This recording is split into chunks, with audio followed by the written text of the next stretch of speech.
What's up, people, and welcome to what is normally the earliest waiver wire show on the planet, man. Today, we're going to be going over all the players on your waiver wire I think that you should pick up and how much you should spend on them. And first off, I was like, should I start Kamani Vidal or Sterling Shepard? Kamani Vidal, Sterling Shepard. I started Sterling Shepard. Oh my God. Anyways, dude, Kamani Vidal, I had him last year. I was all pumped up. Jim Harbaugh drafted a running back. So I was like, dude, I'm going to get this guy. Huge disappointment. He did have a touchdown on his first touch of last season in his rookie year. 27.1% rostered, 35% of my fab, man, I would spend on him. They are running back needy right now. Worst case scenario, they do trade for somebody, and this sucks, okay? But right now, without the trade going on, he is worth 35% of your fab. 18 rushes for 124 yards, man. 3 receptions on 4 targets for 14 yards and a touchdown. 75% running back rushing share, so it is not Hassan Haskins. It is Kamani Vidal.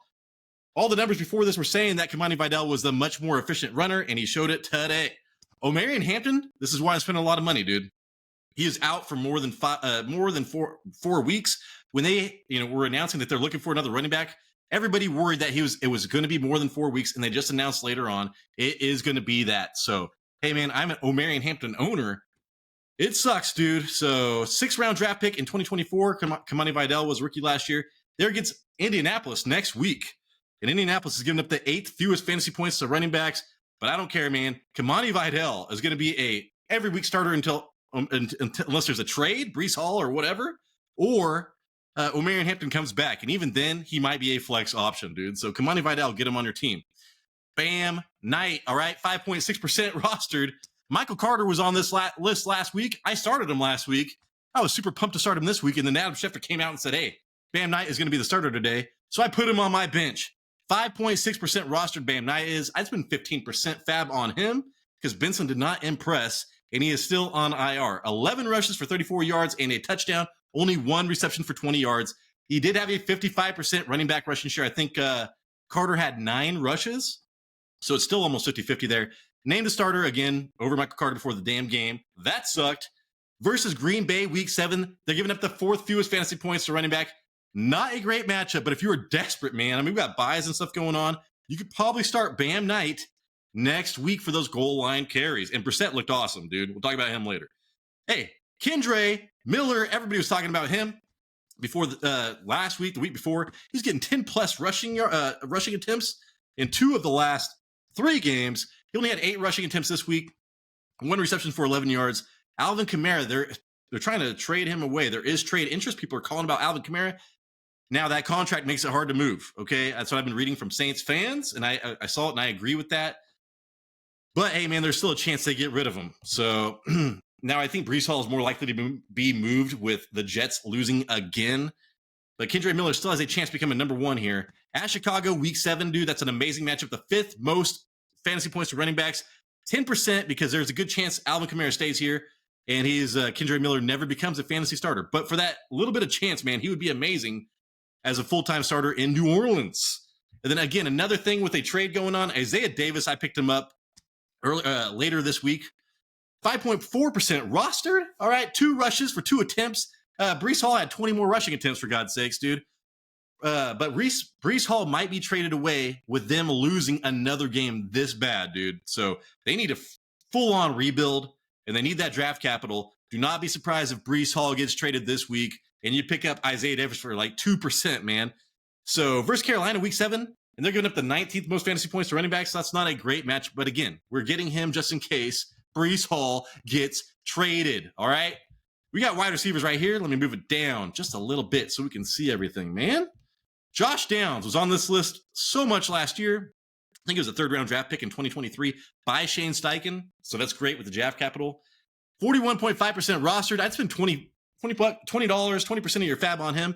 6 receptions on 7 targets that led all of Indianapolis's wide receivers for 42 yards and a touchdown versus Arizona. He had a 23.3% target share. That is great. All right. So led team with 8 targets last week. Then he comes back and led them again. So 2 weeks in a row as Daniel Jones' top target, the draft capital, everything, man. I love Josh Downs. At the Chargers, week 7, there we go. That's not a great matchup, giving up the 5th fewest. All right, Derwin James is playing his ass off right now.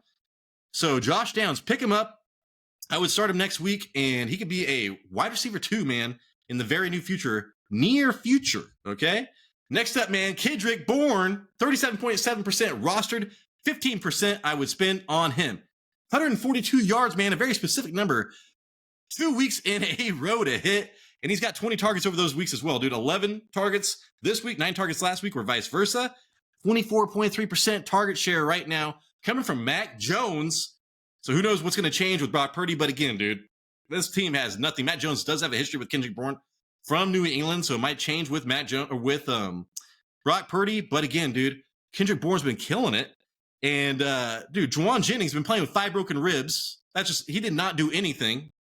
And Pearsall is banged up. These wide receivers need to sit for like a month, man. They get Atlanta week 7, and Atlanta is stingy versus wide receivers, only giving up the 6th fewest amount of points. But Kendrick Bourne, man, with all this yardage, 2 weeks in a row, you have to pick him up, and you're probably going to spend at least 50% just to get him. Kayshawn Booty, all right, 7% rostered, 10% I would give up on him because I do like Stephon Diggs. I would imagine Stephon Diggs is going to be the top wide receiver on this team moving forward. But he did lead the team in targets this week, and he had 93 yards and 2 touchdowns, man. So that's amazing. 21% target share coming from Drake May, and Drake May's playing nuts. 8 targets week 1, but then super inconsistent, man. 3 or fewer targets every single game until this week with Stephon Diggs. All right, so at Tennessee week 7, they're giving up the 12th most fantasy points to wide receivers because people stop throwing the ball halfway through the game. But hey, Kayshawn Booty, man, you better pick him up and start slapping booty.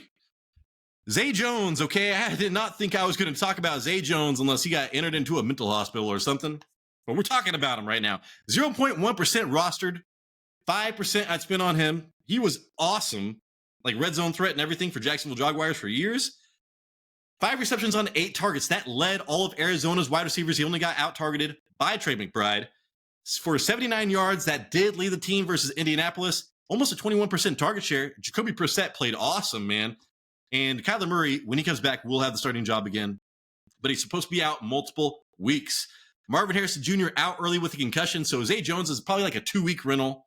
All right. I'm assuming Marvin Harrison Jr. probably won't play next week. Then who knows about the week after that. So Zay Jones, man, if you need a wide receiver, Jacoby Brissett is going to be playing next week. And same thing with Zay Jones. And they're going against Green Bay. They are average versus fantasy wide receivers, giving up the 14th fewest fantasy points. Van Jefferson, man, is the next wide receiver, only 0.2% rostered. Another 5% I spent on him. 4 receptions on 6 targets. That led Tennessee wide receivers in targets, man. I think Chigo Okonkwo was the only person with more targets for 75 yards, and that led the team in general, man. Almost an 18% target share. Not great. 2 or fewer targets in each game this season before that. So very inconsistent until Ridley left the game injured. And then Van Jefferson came in and filled that role. Versus New England, week 7, they're giving up the 10th most fantasy points for wide receivers. So, hey, man, Van Jefferson, next week, look for him to get more targets, maybe lead the team in targets, and a decent amount of yards, man. So Van Jefferson, non-PPR, probably flex next week. All right, man. Little Jordan Humphrey, all right, 0% rostered. I spent $2 on this fool. 4 receptions on 8 targets. That did lead the team for 55 yards versus Philadelphia. He almost had a 31% target share from Jackson Dart. Sign me up right now for that, dude. Elevated to active roster due to wide receiver injuries. So Darius Slayton did not play. Little Jordan Humphrey came in and played well, man. At Denver, week 7. I don't want anything to do with Denver right now. The 3rd fewest fantasy points to wide receivers. And you saw what they just did to the Jets. So I expect Jackson Dart to get most of his points on the ground next week. I would not start little Jordan Humphrey. But hey, man, he is worth a pickup in deeper leagues. And then here we go, man. A huge tight end injury this week. I just dropped Harold Fannin Jr. for Mason Taylor, so this makes total sense, man. 29% rostered. I'd spend 25%, a quarter of my fab on him. 7 receptions on 10 targets for 81 yards, man. That led the team versus Pittsburgh. I can't remember who got 11 targets. I think it was Jerry Jeudy, but he was close to that too, man. 19.6% target share. David Njoku left the game early with a knee injury, and everything I saw on the internet made it look really bad. So versus Miami week 7, 8th most fantasy points to tight end. So great matchup. Harold Fannin Jr. is going to be like a top 8, top 7 tight end next week, man. So pick him up. Theo Johnson, you're going to be able to pick him up for cheaper this week than what you could before, because he was killing it with touchdowns, and he was leading the league in red zone targets for tight ends, man. So 2 receptions on 4 targets for 27 yards versus Philadelphia. That is not great. They did not use him at all, man, and they dominated that game. Only a 15.4% target share. So again, leading all tight ends in red zone targets at 9, tied for 3rd with 3 touchdowns. That's why you want to start him. It's all about that red zone and touchdowns with him. 3 touchdowns over the last 3 weeks. And now he gets Denver, who does have the 8th fewest fantasy points to tight ends. But when they're locking down those wide receivers, he should be near to the lead. He should lead the Giants in targets this next week, I would imagine.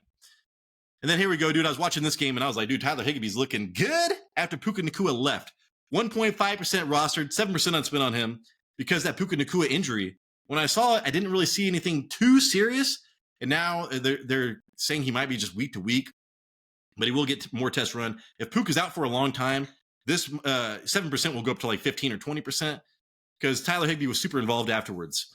So at Jacksonville, week 7, they're giving it the 12th fewest fantasy points to tight end, man. But if Puka doesn't play next week, roll out Tyler Higbee if you need a tight end.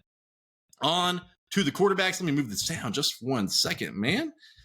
And then we will continue on. Jackson Dart, dude, of course, is my number 1 pickup. 35.4% rostered. I spent a quarter of my fab on him. Only threw the ball 25 times, man, for 195 yards and a touchdown. He had 13 rushes for 58 yards and a touchdown, and this was all versus Philadelphia. Now, Philadelphia did not have Jalen Carter, but still, man, they were shutting down people before that, averaging 10 rushing attempts in his 3 starts and has 2 rushing touchdowns in those 3 games. So, man, this is like Daniel Jones when he played on the Giants and had that like quarterback 7 year. Just ran the hell out of the ball, dude, with Brian Daboll. At Denver, week 7, the 2nd fewest fantasy points to quarterbacks and held Hurts to 2 rushes for 3 yards, man, just a couple weeks ago. So Jackson Dart is not start worthy. I'm not going to have him in the top 12 next week, but afterwards, man, you're going to wish you had him. So spend up right now if you need a quarterback. And then, hey, man, another quarterback that's going to get you through 1 week if you need it. Jacoby Brissett, 0.5% rostered, man. This guy threw the ball 44 times for 320 yards. Holy shit. 2 touchdowns and an interception. He did run the ball, that old ass man, for 3 times, 19 yards. Kyler Murray's out with a foot injury and is supposed to miss multiple weeks. Versus Green Bay, week 7. That's next week. The 14th fewest fantasy points quarterback. Indianapolis just was giving up the 8th fewest, and he just did amazing against them. So I do not mind starting him against Green Bay next week. All right, man, that is the show. Thank you so much for watching. If I forgot anybody, please comment down below. I did this during the Chiefs and the Detroit Lions game, man. I've been playing board games and eating stuff for my mom's birthday. That's why I did not send stuff out earlier. So hopefully I earned a thumbs up, man. Hopefully I earned a subscription. That's exactly what this show needs right now, dude. So anyways, this is Tyler Big Turd Ward. This is the Fantasy Red Zone. It is blurry, and I appreciate you